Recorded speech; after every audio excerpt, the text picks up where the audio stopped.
নমস্কার বন্ধুরা, কৃষ্ণ কথা চ্যানেলে আপনাদের স্বাগত। আজ আমরা শুনব ভক্তি, ত্যাগ ও পতিব্রতার এমন এক গাথা যা যুগানুযুগ ভক্তদের হৃদয়ে অমর। এই কাহিনী হল ভগবান বিষ্ণুর পরম ভক্ত দেবী বৃন্দার, যার পবিত্র নিষ্ঠার কারণে সম্পূর্ণ সৃষ্টিতে লেখা গেল এক নতুন অধ্যায়। এক দৈত্য পত্নী তার ধর্মনিষ্ঠা ও পতিব্রতার শক্তিতে দেব দানব দুজনেরই ভাগ্যের চক্র ঘুরিয়ে দিল। কিন্তু নিয়তি তার খেলায় বৃন্দার জীবনে নেমে এলো ছল, কপট, অভিশাপ ও বিচ্ছেদের ছায়া। আর সেই দুঃখ থেকেই জন্ম নিল এক এমন বনস্পতি যা আজ সকল রোগ, দারিদ্র্য ও ক্লেশের নাশকারী। যে পবিত্র বৃক্ষকে আমরা আজ তুলসী নামে পূজা করি। সনাতন ধর্মে তুলসী বৃক্ষকে পবিত্র ও দেবীস্বরূপ মানা হয়। তুলসী বিবাহ এটি কার্তিক মাসে প্রবোধিনী একাদশী থেকে কার্তিক পূর্ণিমা পর্যন্ত উদযাপিত হওয়া এক মঙ্গল সংস্কার। এই দিনে ভগবান বিষ্ণু ও তুলসী অর্থাৎ দেবী বৃন্দার বিবাহ অনুষ্ঠিত হয়। তুলসী বিবাহের এই কাহিনী যেভাবে যে মনোভাবে শোনে তার সকল দুঃখ ও দারিদ্র্য নাশ হয়ে যায়। তার ঘরে সদা পার্বতী, লক্ষ্মী ও সরস্বতী বাস করেন এবং ব্রহ্মা, বিষ্ণু, মহেশ সদা তার রক্ষণাবেক্ষণের জন্য তৎপর থাকেন। তাহলে চলুন বন্ধুবৃন্দ, শুনি সেই মহান কাহিনী। তার আগে এক ছোট্ট অনুরোধ, আমি এই ভিডিওটি অনেক পরিশ্রম করে তৈরি করেছি, তাই চ্যানেলটিকে সাবস্ক্রাইব করে দিন এবং কমেন্টে হরে কৃষ্ণ কৃষ্ণ কৃষ্ণ হরে হরে লিখে দিন, যাতে শ্রীকৃষ্ণের আশীর্বাদ পেতে পারি। চলুন তাহলে শুরু করি আজকের কাহিনী। প্রাচীনকালে মথুরা নগরীতে কালনেমি নামক এক প্রতাপী দৈত্যরাজ রাজত্ব করতেন। তার রানী এক সুন্দর কন্যার জন্ম দেন। সেই কন্যার নাম রাখা হল বৃন্দা। বৃন্দা ছোটবেলা থেকেই রূপবতী ও গুণবতী ছিল। তার মুখ কমল শান্ত তেজে উজ্জ্বল। নম্র স্বভাব ও সেবাভাব থাকার কারণে সকলে তার প্রশংসা করত। সে পরম ভক্তিস্বরূপা স্ত্রী হয়ে উঠল। ছোট বয়সেই সে ভগবান বিষ্ণুকে তার আরাধ্য দেবতা হিসাবে মেনে নিল এবং অখণ্ড ভক্তির পথ গ্রহণ করল। প্রতিদিন সকালে বিষ্ণুর পূজা ও নামস্মরণ করত। স্নানের পর সে ভগবান বিষ্ণুর সম্মুখে তামার ঘটিতে অভিষেক করত। ফুল দিয়ে তার মূর্তির আরাস সাজাত। বৃন্দা অত্যন্ত শীলবতী ও সতী স্বভাবের ছিল। তার মুখে সদা শান্ত ভক্তিভাব থাকত। দিনভর সে প্রাণায়াম, জপ ও তপস্যায় মগ্ন থাকত। তার ভক্তির ফলে সে এক দিব্য তেজ লাভ করেছিল। তার নিষ্ঠা ও শ্রদ্ধা দেখে সকলে তার প্রশংসা করত। অন্যদিকে সৃষ্টির এক কোণে এক অদ্ভুত অসুরের জন্ম হল। দেবতাদের ইতিহাসেও এর উল্লেখ পাওয়া যায়।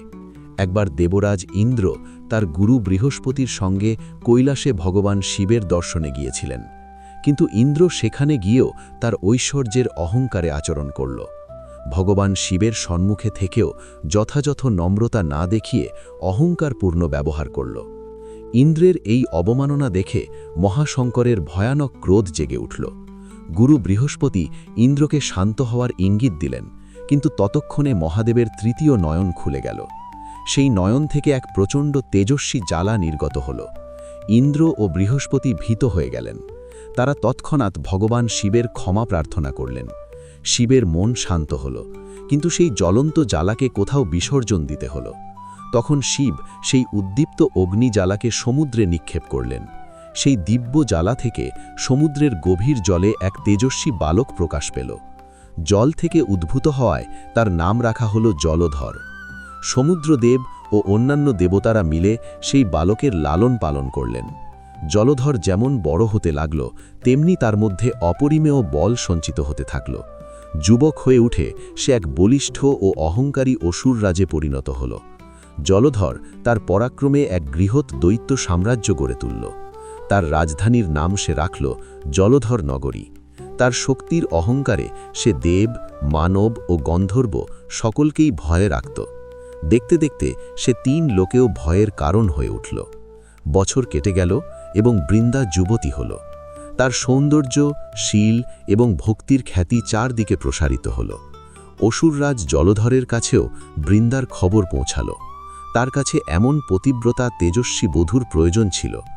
রাজা কালনেমিও তার কন্যার জন্য শক্তিশালী বর চাইছিল। অবশেষে কালনেমি তার মেয়ের বিবাহ জলধরের সাথে নির্ধারিত করল।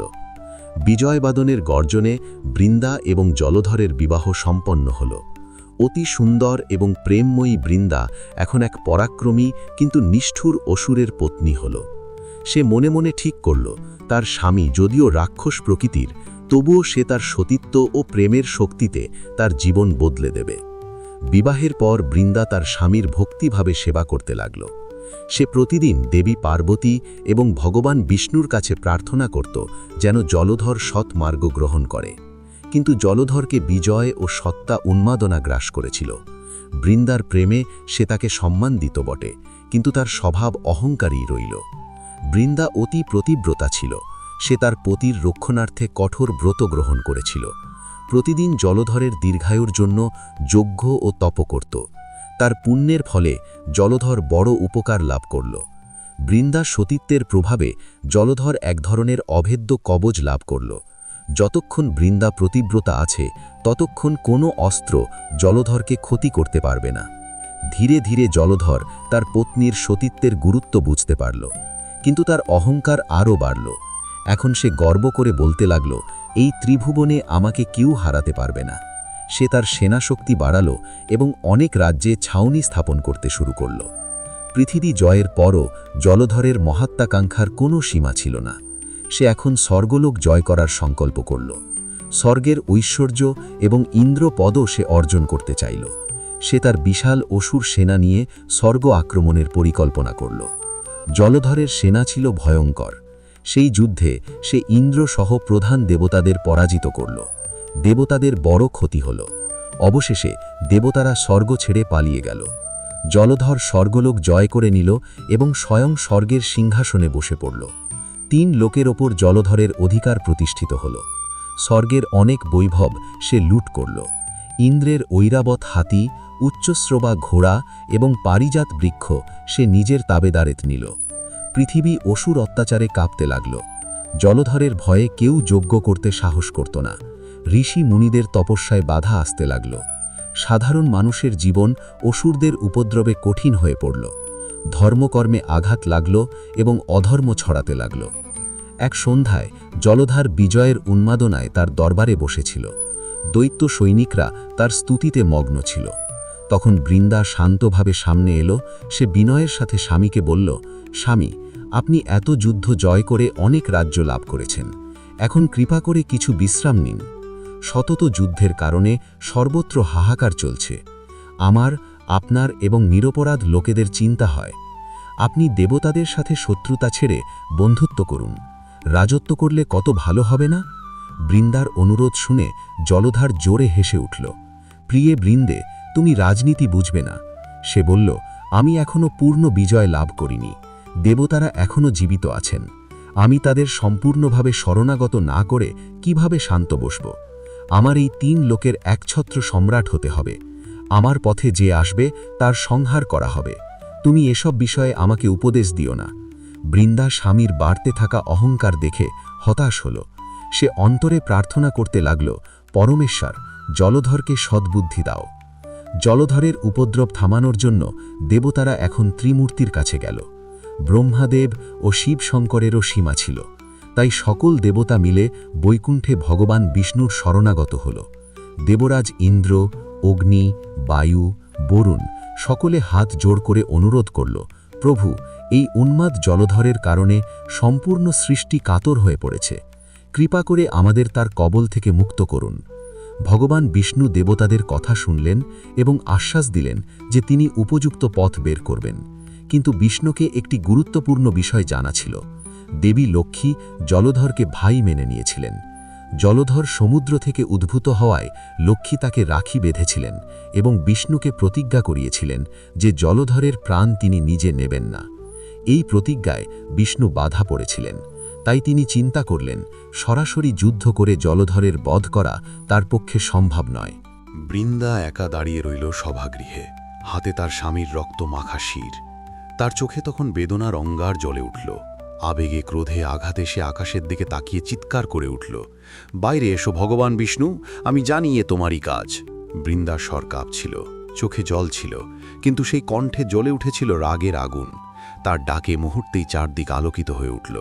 এক তেজময় আলো ছড়িয়ে পড়ল সভাগৃহে। অদৃশ্য আবরণ ভেদ করে প্রকাশ পেলেন স্বয়ং ভগবান বিষ্ণু। 4 হাত জোড় করা, মুখ মাটির দিকে নিচু, লজ্জা আর করুণায় ভরা মুখ। বৃন্দা স্তব্ধ হয়ে গেল। যাকে সে আজীবন পূজা করেছে, যার ভক্তি করেছে নিজের প্রাণ দিয়ে, আজ সেই তিনিই তার জীবনে সর্বনাশ করেছেন।